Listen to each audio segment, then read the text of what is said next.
사람은 모든 것을 잃어야 비로소 알게 됩니다. 누가 진짜 내 곁에 남는 사람인지 평소에는 알 수 없습니다.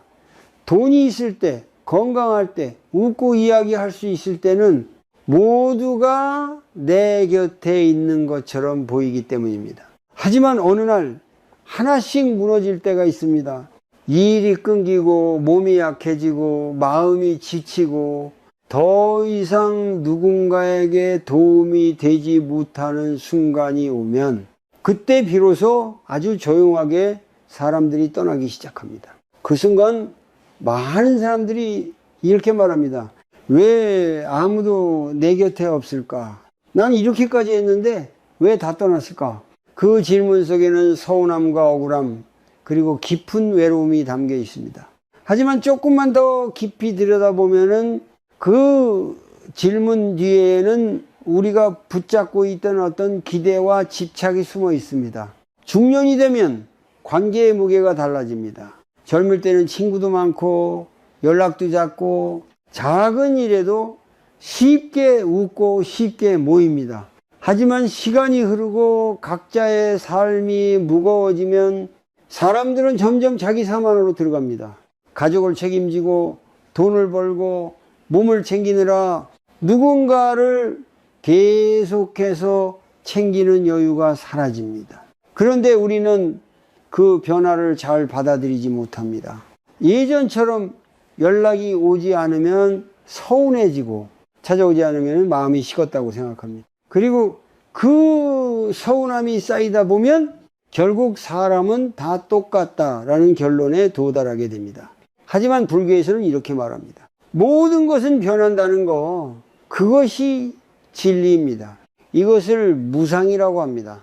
관계도 마음도 상황도 한순간도 그대로 머무르지 않습니다.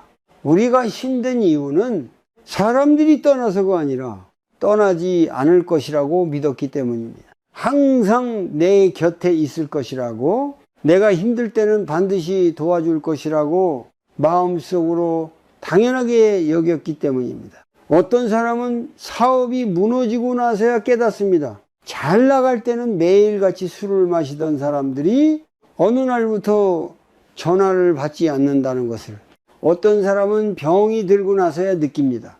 가까웠던 지인들이 점점 연락을 줄이고 결국은 안부조차 묻지 않게 된다는 것을, 그때 마음이 무너집니다. 나는 이 사람들에게 뭐였을까? 이 관계는 다 거짓이었을까?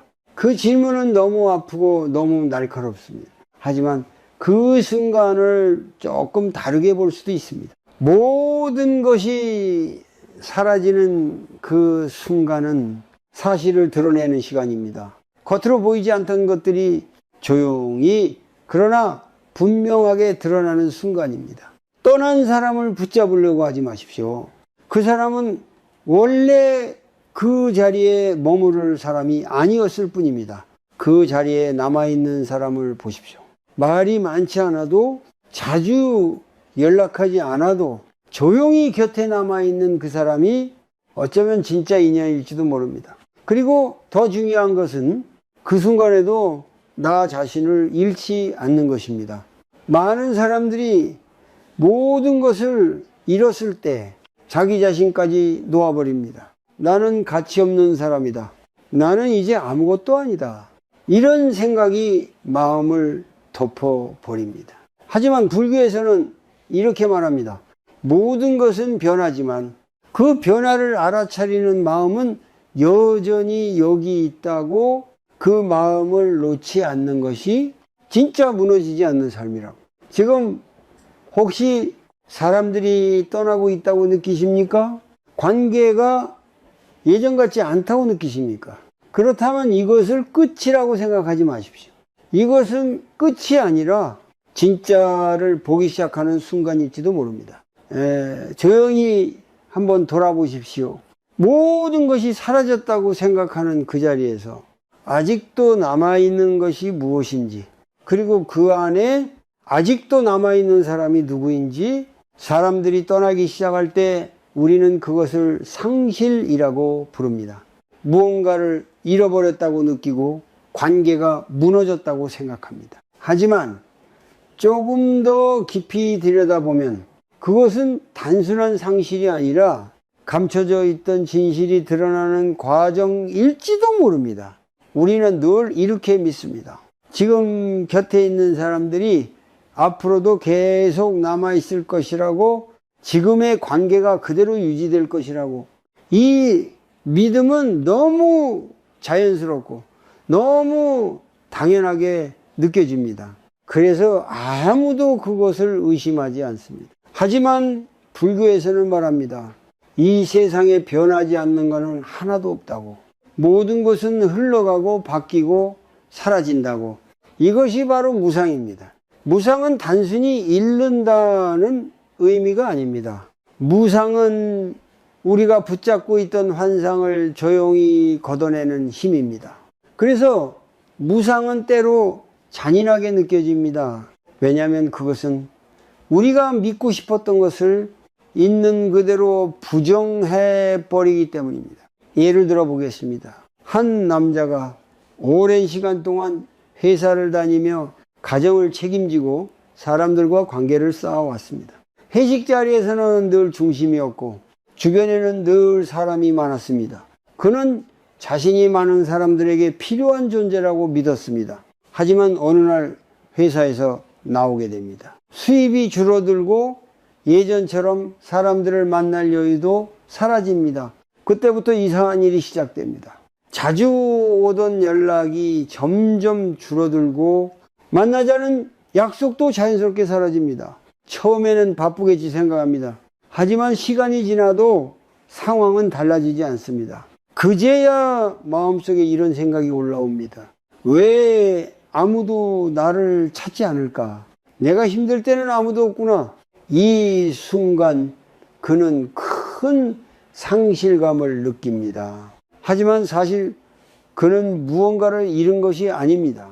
그동안 보지 못했던 것을 이제야 보게 된 것입니다.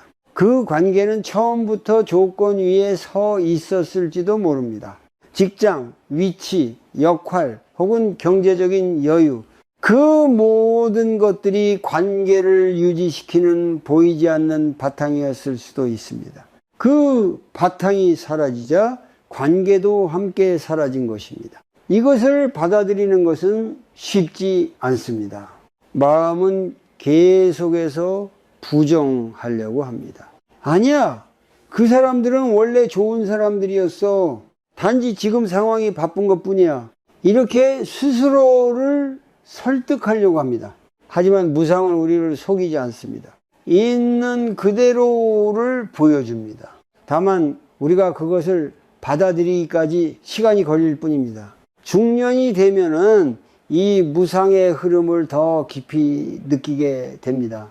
부모님이 늙어가고 자녀들은 점점 독립해 나가고 몸은 예전 같지 않고 사회적 위치도 조금씩 변해갑니다. 이 모든 변화 속에서 우리는 계속해서 무언가를 붙잡으려고 합니다. 예전의 관계, 예전의 모습, 예전의 감정. 하지만 그것은 이미 흘러가고 있는 것들입니다. 그래서 더 아픕니다. 흘러가는 것을 붙잡으려고 할수록 손에서는 더 빨리 빠져나가기 때문입니다. 하지만 이 흐름을 조금 다르게 볼 수 있습니다. 무상은 우리에게 빼앗기 위해 오는 것이 아니라 보여주기 위해 옵니다. 무엇이 진짜인지, 무엇이 오래 남는 것인지, 그리고 무엇이 결국 사라질 것인지를 모든 것이 그대로였다면 우리는 아마 평생 알지 못했을 것입니다. 누가 진심인지, 어떤 관계가 깊은 것인지, 무엇이 나를 지탱해 주는 것인지. 그래서 때로는 무너짐이 필요합니다. 그래야 비로소 보이기 시작하기 때문입니다. 지금 당신의 삶에서 무언가가 사라지고 있습니까? 사람이 떠나고 관계가 변하고 있습니까? 그렇다면 그것을 단순한 상실로만 보지 마십시오. 그것은 하나의 드러남일지도 모릅니다. 지금까지 가려져 있던 것이 조용히 모습을 드러내고 있는 순간일지도 모릅니다. 그리고 그 드러남 속에서 당신은 아주 중요한 것을 발견하게 될 것입니다. 겉으로 화려하지 않아도, 말이 많지 않아도 조건 없이 남아있는 단 한 사람의 존재를, 그 사람은 아마 처음부터 그 자리에 있었을 것입니다. 다만 우리가 보지 못했을 뿐입니다. 사람이 떠났을 때 우리는 그 사람 때문에 아프다고 생각합니다. 그 사람이 나를 버렸기 때문에, 그 사람이 변했기 때문에, 그래서 내가 이렇게 힘든 것이라고 믿습니다. 하지만 조금 더 조용히 마음을 들여다보면 그 고통의 중심에는 다른 것이 있다는 것을 알게 됩니다. 그것은 바로 집착입니다. 우리는 사람을 있는 그대로 바라보지 않습니다. 그 사람이 지금 어떤 상태인지, 어떤 마음으로 나를 대하고 있는지보다 내가 그 사람을 어떻게 생각해 왔는지를 더 붙잡습니다. 이 사람은 나를 절대 떠나지 않을 거야. 이 사람은 힘들 때 나를 도와줄 거야. 우리는 평생 이렇게 지낼 거야. 이런 생각들은 시간이 지나면서 마음속에서 점점 굳어집니다. 그리고 어느 순간 그것은 사실이 아니라 당연한 전제가 되어버립니다. 그래서 그 전제가 깨지는 순간 우리는 현실보다 훨씬 더 큰 고통을 느끼게 됩니다. 예를 들어 한 어머니가 있습니다. 평생을 자식을 위해 살아왔습니다. 먹을 것, 입을 것, 교육, 결혼까지 자신을 뒤로 하고 자식에게 모든 것을 쏟았습니다. 그 마음속에는 이런 생각이 자리 잡습니다. 내가 이렇게 했으니 나중에는 자식이 나를 챙겨줄 거야. 하지만 시간이 지나고 자식은 자신의 가정을 꾸리고 바쁜 삶을 살아갑니다. 연락은 점점 줄어들고 찾아오는 횟수도 줄어듭니다. 그때 어머니의 마음은 무너집니다. 내가 이렇게까지 했는데 왜 나를 이렇게 대할까?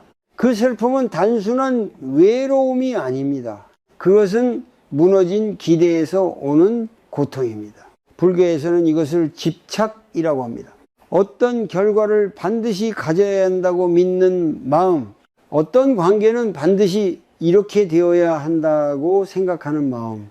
문제는 그 집착이 사랑의 모습으로 숨어 있다는 것입니다. 그래서 우리는 그것을 쉽게 알아차리지 못합니다. 나는 그저 사랑했을 뿐인데 라고 생각합니다. 하지만 그 안에는 보이지 않는 조건과 기대가 함께 들어 있습니다. 집착은 아주 조용하게 시작됩니다. 처음에는 단순한 바람입니다. 이 사람이 나를 오래 좋아했으면 좋겠다. 이 관계가 계속 이어졌으면 좋겠다.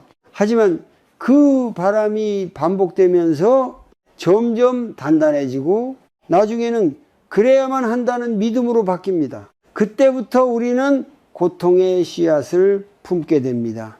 왜냐하면 세상은 그 믿음대로 움직이지 않기 때문입니다. 사람의 마음은 변하고 상황은 바뀌고 관계는 흐르기 때문입니다. 그 흐름을 거부할수록 우리는 더 강하게 부딪히게 됩니다. 그래서 어떤 사람은 떠난 사람보다 떠나지 말아야 했다는 생각 때문에 더 아파합니다. 그 사람은 원래 그런 사람이 아니었어.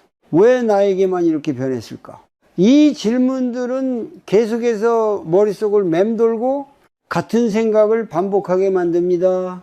이것이 바로 마음의 습관, 끊임없이 이어지는 생각의 고리입니다. 그 고리는 우리를 현재에 머물지 못하게 합니다. 이미 지나간 관계, 이미 변해버린 사람을 붙잡고 계속해서 마음을 소모하게 만듭니다. 하지만 여기서 아주 중요한 전환이 필요합니다. 그 사람이 왜 떠났을까가 아니라 나는 무엇을 붙잡고 있었을까? 이 질문을 스스로에게 던져보는 것입니다. 그 순간 시선이 바깥에서 안으로 돌아옵니다. 그리고 조금씩 보이기 시작합니다. 내가 얼마나 많은 기대를 했는지, 얼마나 많은 것을 당연하게 여겼는지, 이것을 알아차리는 것이 고통에서 벗어나는 첫걸음입니다. 집착을 억지로 끊어내려고 할 필요는 없습니다. 그저 알아차리면 됩니다.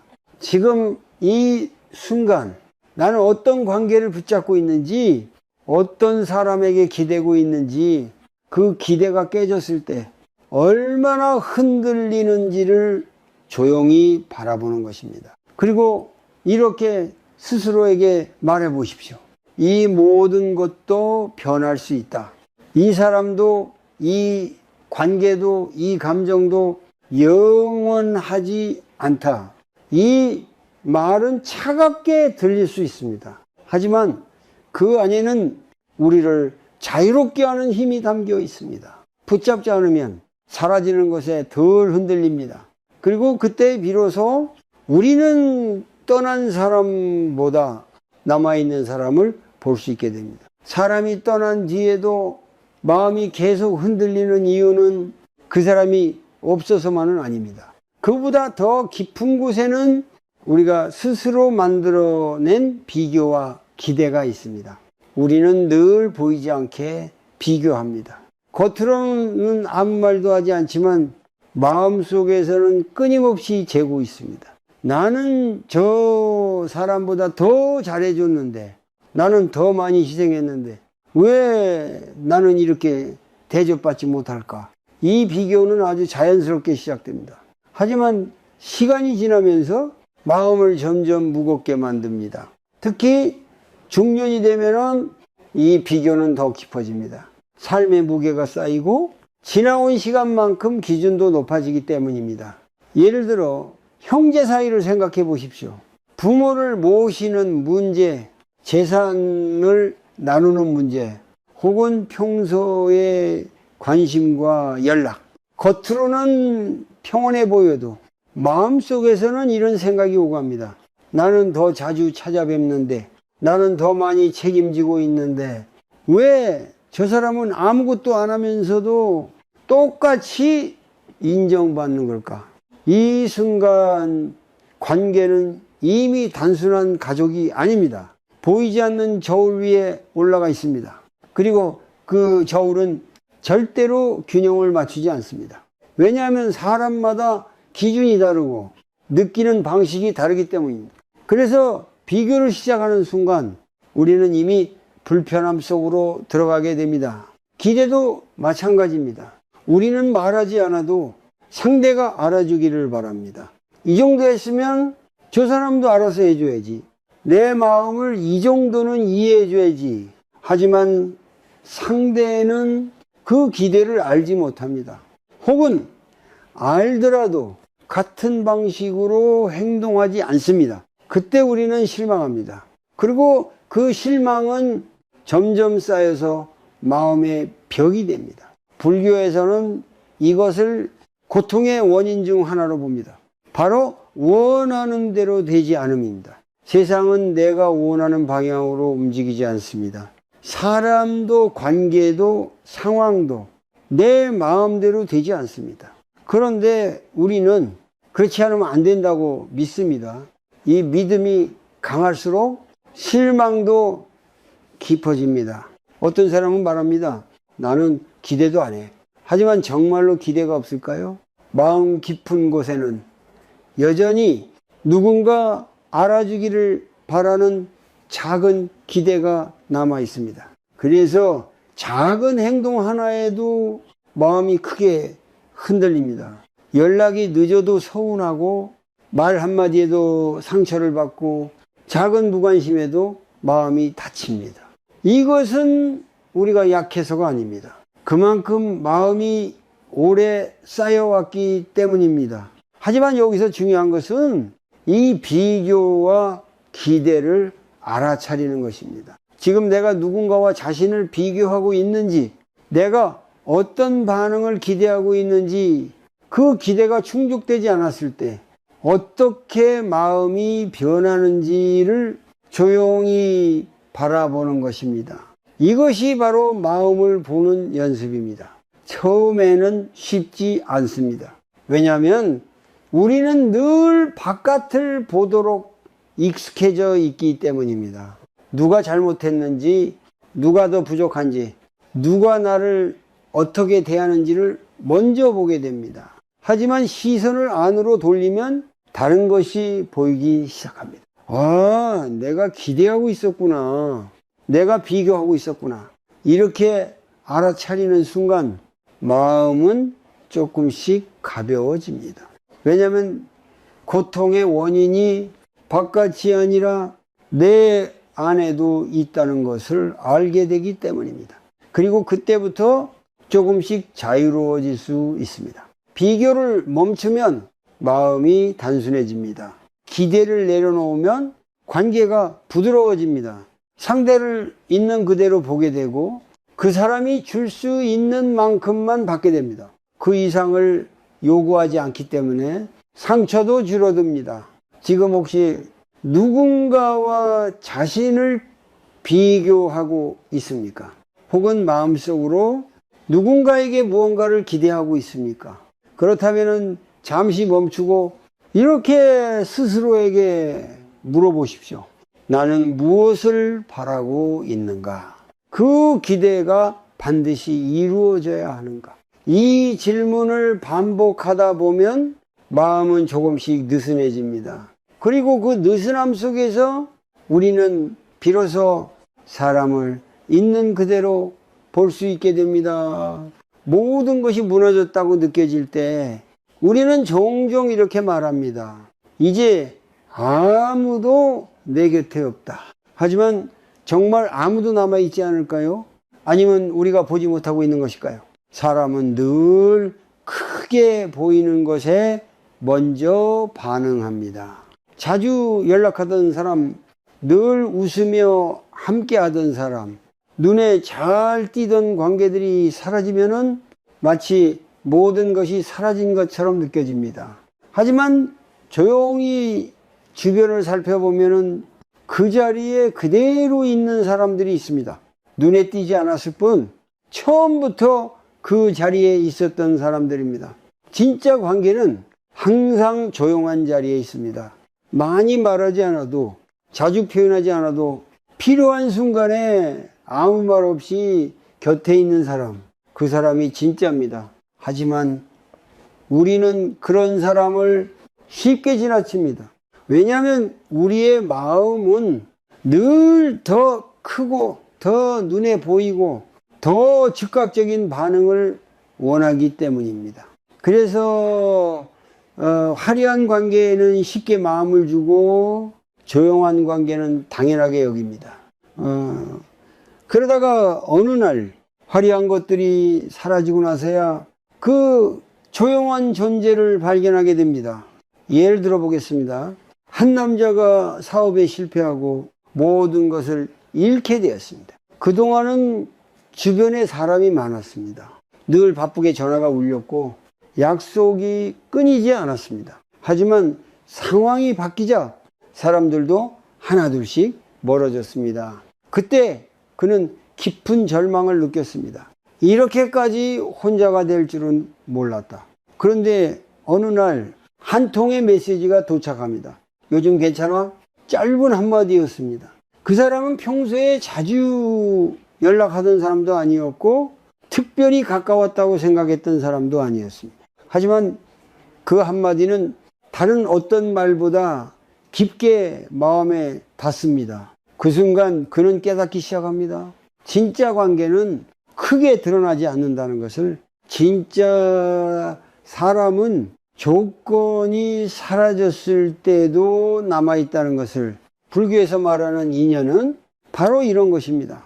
인연은 우리가 원한다고 만들어지는 것이 아니라 조건이 변해도 사라지지 않는 연결입니다. 돈이 있어도 없어도, 지위가 있어도 없어도, 상황이 좋아도 나빠도 그 자리에 그대로 있는 관계, 그것이 진짜 인연입니다. 중년이 되면은 이 인연의 의미를 더 깊이 느끼게 됩니다. 젊을 때는 관계의 수가 중요했다면 이제는 관계의 깊이가 더 중요해집니다. 많은 사람보다 단 한 사람이라도 진심으로 남아있는 것이 더 소중해집니다. 하지만 그 소중함을 알아보기 위해서는 먼저 마음이 조금 조용해져야 합니다. 여전히 비교하고 여전히 기대하고 여전히 누가 더 잘해주는지를 따지고 있다면 그 사람을 알아볼 수 없습니다. 왜냐하면 진짜는 그런 기준으로 보이지 않기 때문입니다. 그래서 필요한 것은 아주 작은 전환입니다. 누가 나를 더 좋아하는가가 아니라 누가 지금 내 곁에 있는가, 이 질문으로 바꾸는 것입니다. 그리고 그 답을 천천히 조용히 찾아보는 것입니다. 아마 생각보다 가까운 곳에 그 사람이 있을지도 모릅니다. 늘 옆에 있었지만 당연하게 여겨서 보지 못했던 사람, 크게 표현하지 않지만 묵묵히 자리를 지키고 있던 사람, 그 사람을 발견하는 순간 마음은 조금 따뜻해집니다. 그리고 동시에 조금 미안해지기도 합니다. 그동안 더 화려한 관계만을 바라보느라 그 사람의 존재를 충분히 느끼지 못했기 때문입니다. 이제는 다르게 볼 수 있습니다. 사람이 많지 않아도 괜찮습니다. 연락이 자주 오지 않아도 괜찮습니다. 단 한 사람이라도 조건 없이 남아있는 사람이 있다면 그것으로 충분합니다. 그리고 그 한 사람은 당신의 삶에서 가장 깊은 의미를 가진 존재일 것입니다. 사람들이 떠나고 관계가 조용해지면 가장 먼저 찾아오는 감정은 외로움입니다. 그 외로움은 단순히 혼자 있다는 느낌이 아니라 마치 세상에서 떨어져 나간 것 같은 공허함으로 다가옵니다. 특히 중년이 되면 이 외로움은 더 깊어집니다. 아이들은 각자의 삶으로 떠나고 배우자와의 대화는 줄어들고 예전처럼 마음을 나눌 사람이 점점 사라집니다. 그래서 많은 사람들이 외로움을 피하려고 합니다.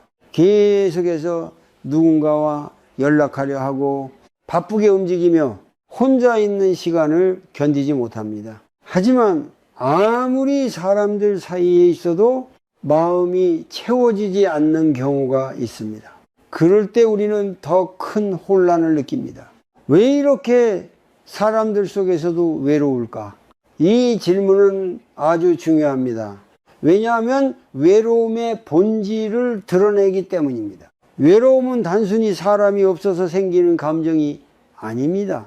내 마음이 나와 멀어져 있을 때 가장 깊게 느껴지는 감정입니다. 불교에서는 이런 상태를 알아차리지 못하면 계속해서 바깥에서 채우려고 한다고 말합니다. 사람으로, 관계로, 소리로, 활동으로 끊임없이 채우려고 합니다. 하지만 그 채움은 오래가지 않습니다. 잠시 잊게 만들 뿐 근본적인 공허함은 그대로 남아 있습니다.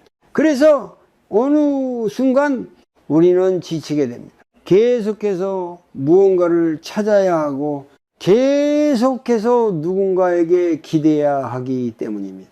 여기서 아주 중요한 전환이 필요합니다.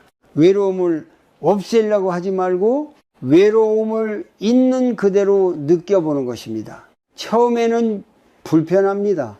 조용히 혼자 앉아 있으면 생각이 올라오고 마음이 불안해집니다. 나는 왜 이렇게 혼자일까? 앞으로도 계속 이렇게 살아야 할까? 이런 생각들이 계속해서 떠오릅니다. 하지만 그 순간 도망치지 말고 잠시 머물러 보십시오. 그 감정을 밀어내지 않고 그대로 바라보는 것입니다. 이것이 바로 자신과 마주하는 첫걸음입니다. 외로움은 적이 아닙니다. 그것은 나에게 데려다주는 신호입니다. 그동안 우리는 너무 오랫동안 바깥만 바라보며 살아왔습니다. 누가 나를 어떻게 보는지, 누가 나를 인정하는지, 누가 나를 필요로 하는지.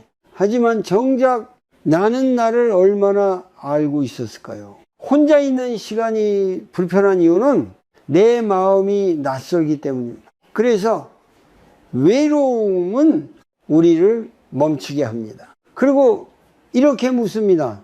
지금 너 자신과 함께 있을 수 있는가? 이 질문에 바로 답하지 못해도 괜찮습니다. 중요한 것은 그 질문을 피하지 않는 것입니다. 조금씩 연습해 볼 수 있습니다. 하루에 단 5분이라도 좋습니다. 아무것도 하지 않고 조용히 앉아있는 시간을 가져보십시오. 눈을 감고 천천히 숨을 들이마시고 내쉬면서 지금의 몸과 마음을 느껴보는 것입니다. 처음에는 생각이 계속 올라옵니다. 과거의 기억, 사람에 대한 생각, 걱정과 불안, 그것을 없애려고 하지 마십시오. 그저 지나가는 것을 바라보듯 그대로 두십시오. 이 연습을 반복하다 보면은 조금씩 달라집니다. 외로움이 더 이상 견딜 수 없는 감정이 아니라 그저 하나의 상태로 느껴지기 시작합니다. 그리고 그 순간 우리는 깨닫게 됩니다. 혼자 있는 것이 반드시 고통은 아니라는 것을. 오히려 그 시간 속에서 마음은 조금씩 가벼워지고 생각은 정리되고 감정은 부드러워집니다. 이것이 바로 외로움이 주는 또 다른 의미입니다. 사람이 떠난 자리는 비어있는 것이 아니라 나 자신을 만날 수 있는 공간이 됩니다. 그 공간을 두려워하지 마십시오. 그 안에 머물러 보십시오. 그곳에서 당신은 새로운 힘을 발견하게 될 것입니다. 우리는 늘 멀어진 사람만 바라봅니다. 떠난 사람, 변한 사람, 예전 같지 않은 관계에 마음이 머물러 있습니다. 그래서 정작 지금 곁에 있는 사람은 잘 보지 못합니다. 이것은 의도적인 것이 아니라 마음의 습관입니다. 이런 것에 집중하고 부족한 것을 먼저 보는 습관입니다. 하지만 이 습관은 우리를 더 외롭게 만듭니다. 이미 없는 것을 붙잡고 있기 때문에 지금 있는 것을 느끼지 못하게 됩니다. 여기서 필요한 것이 바로 알아차림, 즉 마음을 깨우는 연습입니다. 불교에서는 이것을 지금 이 순간을 보는 힘이라고 말합니다. 이 힘이 없으면 우리는 계속 과거에 머물게 됩니다.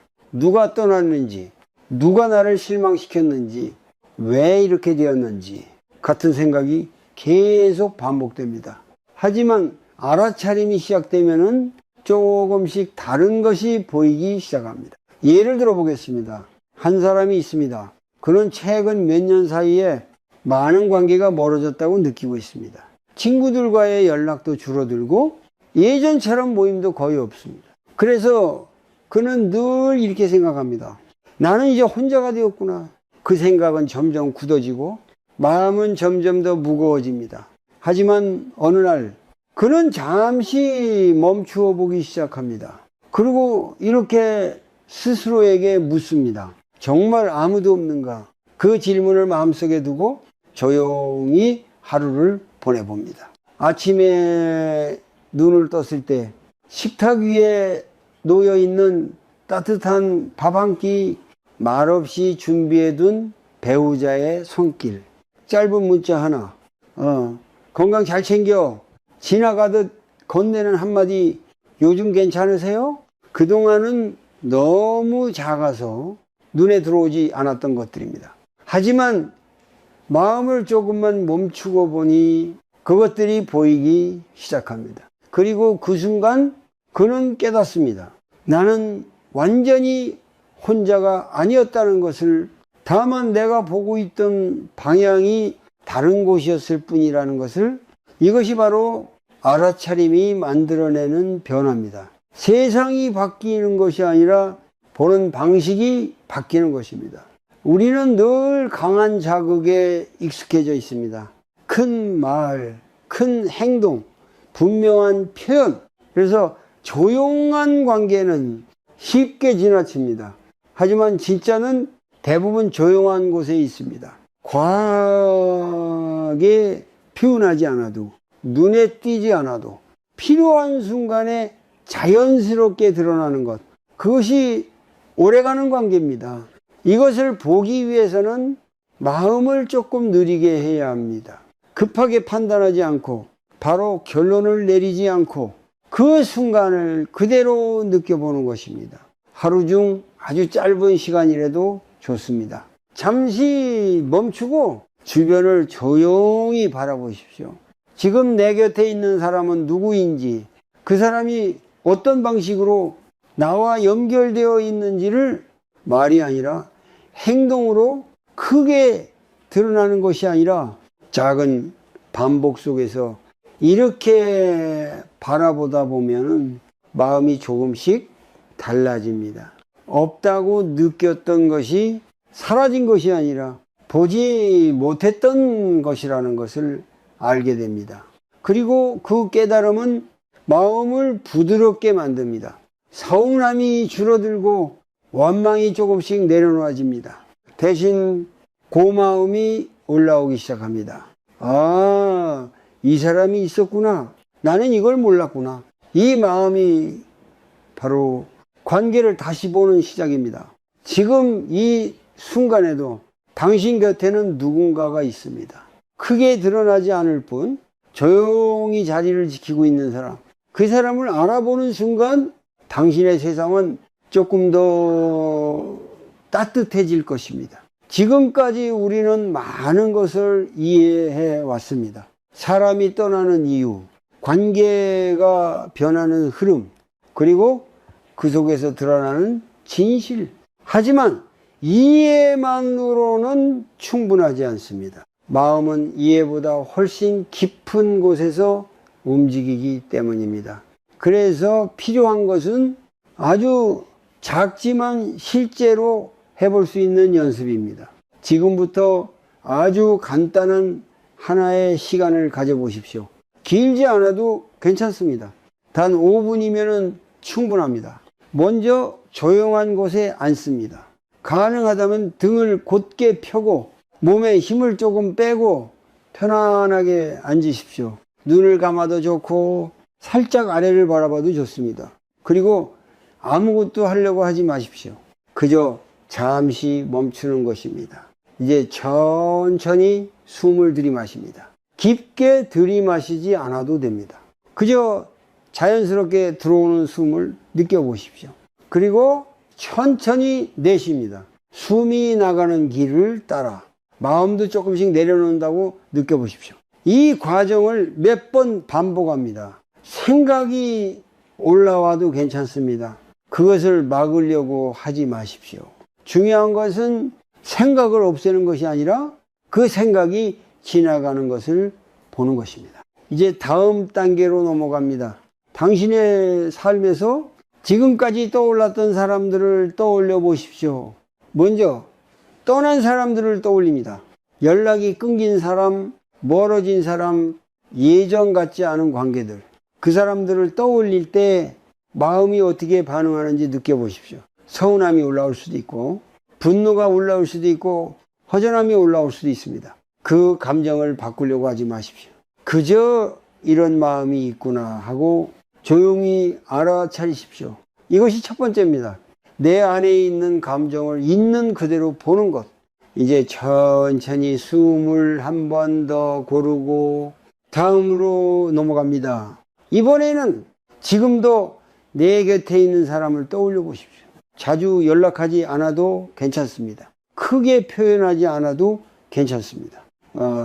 그저 아직 관계가 이어져 있는 사람, 조용히 남아있는 사람을 떠올려 보십시오. 한 사람이어도 충분합니다. 그리고 그 사람과 있었던 작은 장면 하나를 떠올려 보십시오. 크지 않아도 됩니다. 짧은 말 한마디, 가볍게 건넨 안부, 아무 말 없이 함께 있었던 순간, 그 장면을 떠올리면서 가슴 안쪽이 어떻게 느껴지는지 천천히 살펴보십시오.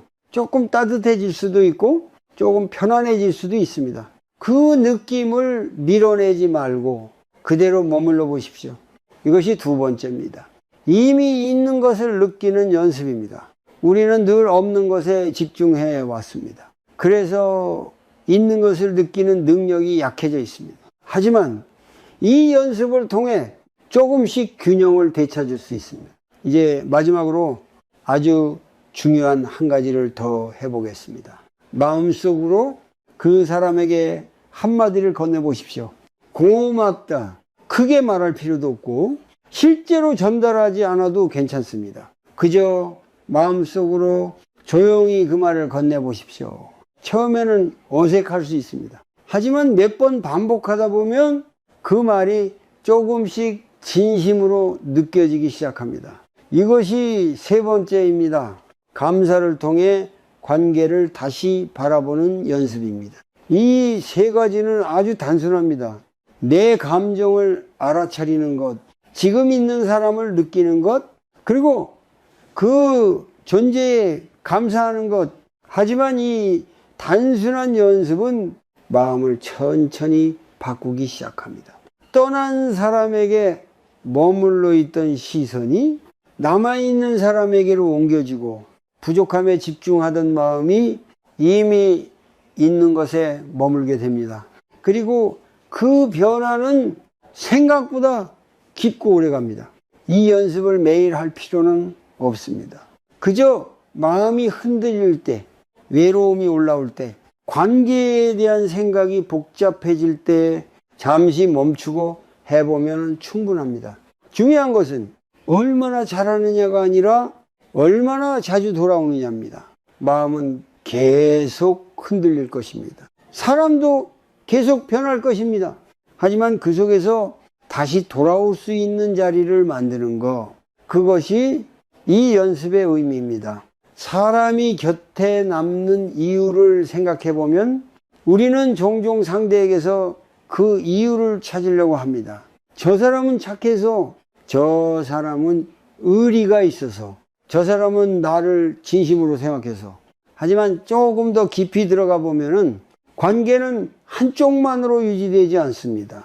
누군가가 남아있다는 것은 그 사람의 마음뿐만 아니라 나의 태도와도 깊이 연결되어 있습니다. 우리는 종종 왜 아무도 나에게 진심으로 대해주지 않을까라고 묻습니다. 하지만 그 질문을 조금 바꿔보면 다른 길이 열립니다. 나는 누군가에게 진심으로 대하고 있는가? 이 질문은 쉽지 않습니다.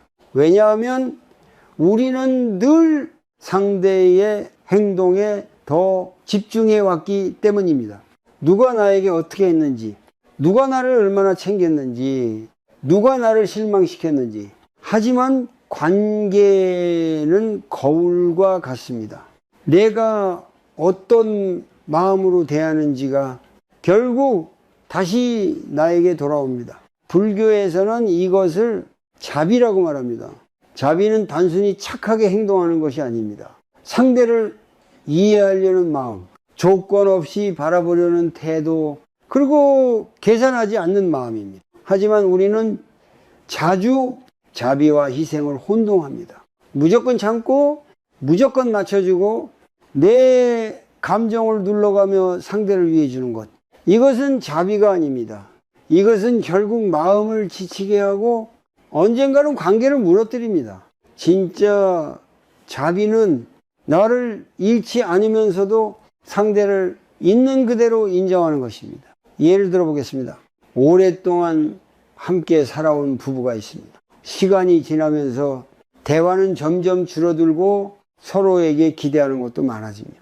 이 정도는 알아서 해줘야지, 내 마음을 왜 몰라줄까, 이런 생각들이 쌓이면서 마음은 점점 다치게 됩니다.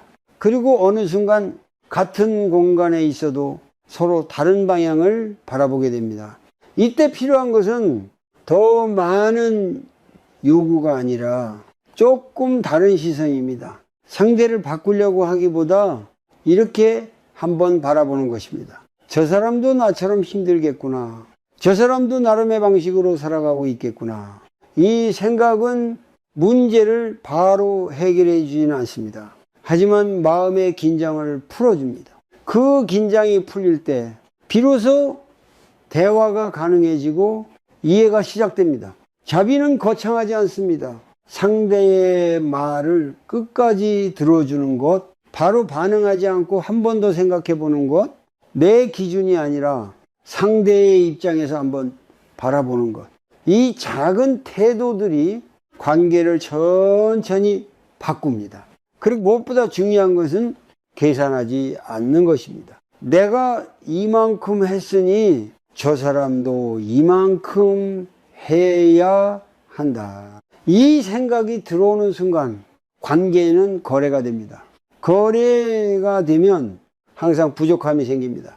왜냐하면 사람은 같은 기준으로 움직이지 않기 때문입니다. 그래서 자비는 기대 없이 주는 것이 아니라 집착 없이 대하는 것입니다.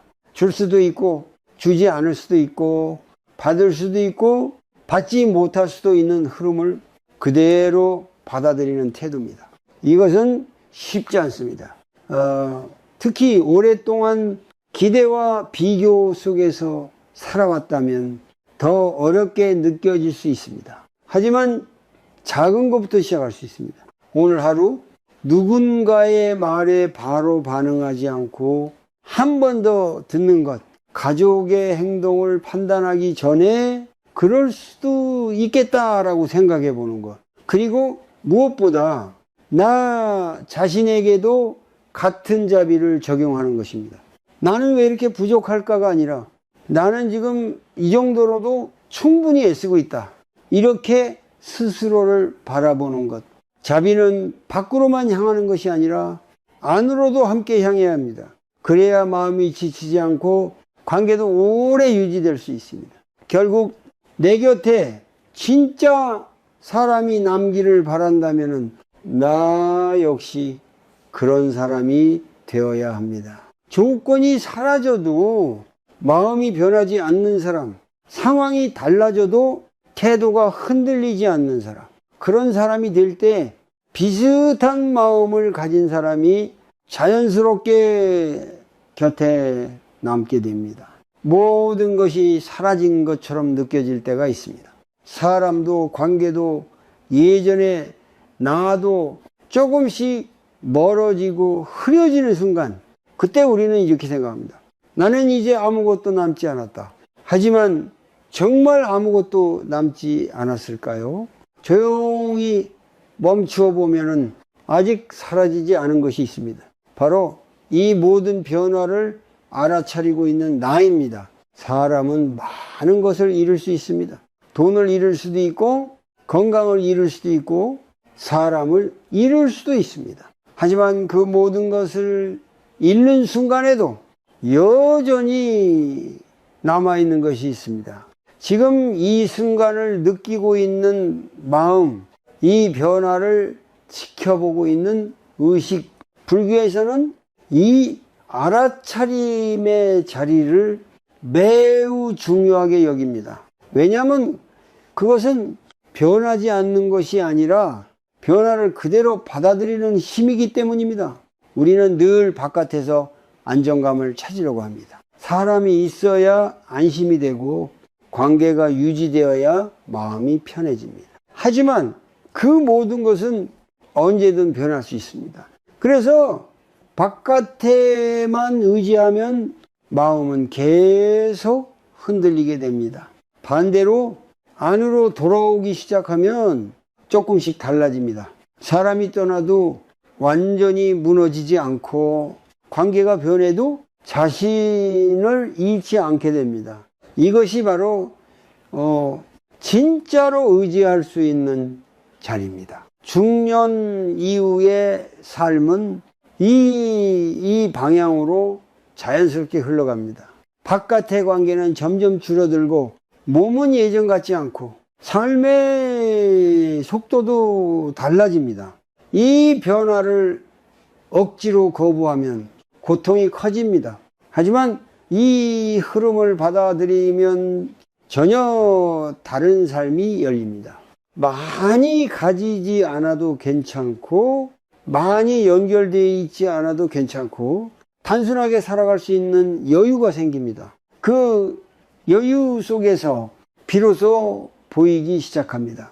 누가 정말 내 곁에 남아있는지, 그리고 무엇이 나를 지탱해 주고 있는지, 이제 더 이상 많은 사람을 필요로 하지 않습니다. 단 한 사람이라도 진심으로 연결되어 있다면 그것으로 충분하다라는 것을 알게 됩니다. 그리고 그보다 더 중요한 것은 나 자신과의 관계입니다. 지금까지 우리는 밖을 향해 살아왔습니다. 인정받기 위해, 사랑받기 위해, 필요한 사람이 되기 위해. 하지만 이제는 안으로 향할 시간입니다. 나는 나를 어떻게 대하고 있는지, 나는 나를 얼마나 이해하고 있는지, 나는 나와 함께 있을 수 있는지를 조용히 돌아보는 시간입니다. 이 질문들은 처음에는 낯설 수 있습니다. 하지만 이 질문 속에 깊은 평안이 있습니다. 사람이 떠나도 괜찮습니다. 관계가 변해도 괜찮습니다. 왜냐하면 나는 나와 함께 있을 수 있기 때문입니다. 이 상태가 되면은 이상하게도 관계도 달라집니다. 집착이 줄어들고 기대가 가벼워지고 사람을 있는 그대로 보게 됩니다. 그래서 남아있는 사람과의 관계는 더 깊어지고 더 편안해집니다. 억지로 붙잡지 않아도 자연스럽게 이어집니다. 그리고 떠나는 사람도 억지로 막지 않게 됩니다. 그 사람은 그 사람의 길로 가고 나는 나의 자리에서 흐름을 받아들이게 됩니다. 이것이 바로 진짜로 자유로운 관계입니다. 지금 당신의 삶이 조금 비어있는 것처럼 느껴진다면 그것을 두려워하지 마십시오. 그 빈자리는 무언가를 잃었기 때문에 생긴 것이 아니라 무언가를 새롭게 볼 수 있는 공간입니다.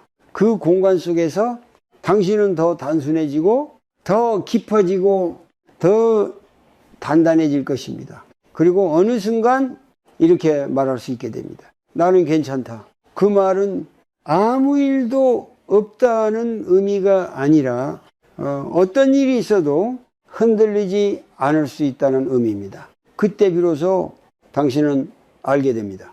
누가 진짜로 남는 사람인지, 그리고 그보다 더 중요한 것은 내가 어떤 사람으로 남고 싶은지,